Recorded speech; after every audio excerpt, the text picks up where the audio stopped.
چلو ایک لطیفہ بھی سنا دوں۔ میں حج پہ تھا مدینہ، تو میرے ایک دوست نے کہا کہ میری گاڑی ورک شاپ میں ہے، میرے ساتھ چلو، وہ تم چلا لینا اور یہ میں چلا لوں گا۔ میں نے کہا میں نے کبھی وہ الٹے ہاتھ لیفٹ ہینڈ والی کبھی چلائی نہیں، تو کوئی ٹکر نہ ہو جائے۔ کہنے لگا اس میں کیا، ادھر بیٹھو یا ادھر بیٹھو، تو میں چلانا تو آتا تو ہے لیکن اندازہ کوئی نہیں ہے۔ اور نہیں کچھ نہیں ہوتا، چلو چلو۔ میں کہا چلو، اور وہ چل پڑے۔ تو ایک بدو کسی سڑک سے نکلا، اور قاعدہ یہ ہے کہ آپ تھوڑا سا پیچھے رک کے دیکھو آنے جانے والوں کو، کلیئر ملے تو چلو۔ وہ بدو بادشاہ اس نے اندر ڈال دی گاڑی، اور مجھے آئیڈیا نہیں ہے، پہلی دفعہ میں اس طرح بیٹھ کے چلا رہا ہوں، تو میری گاڑی کا کونا اس کے بمپر میں لگا۔ وہ گاڑی تھی شیورلیٹ بڑی، تو بمپر اس میں پھنس گیا اور اس کو گھسیٹ کے لے جا رہا۔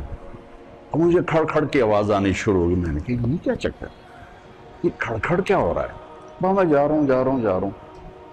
وہ بدو نے پیچھے سے گاڑی بھگائی، اور ایک دم جو میں چلا گیا نا کوئی تو 1 فرلانگ 1.5 فرلانگ اس نے آگے آ کے بریک لگائی۔ میں کہا ابھی لگتا ہے کام خراب ہو گیا۔ تو نکلا غصے سے، تو مجھے سمجھ میں آ گیا کہ شاید اس کی گاڑی کا کوئی چیز پھنس گئی۔ میں نے کہا پترا ہون بالکل تو ہون عربی دا ایک لفظ بھی بولے تے تیری خیر نہیں۔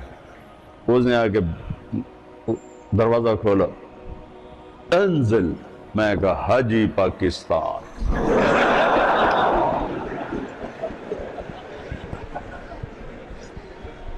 اس نے پھر کہا انزل۔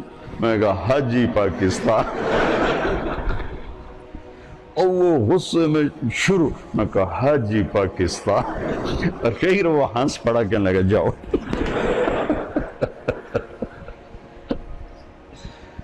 تو یہ مثال مجھے یاد آئی، اور پرانا واقعہ بھی کب کا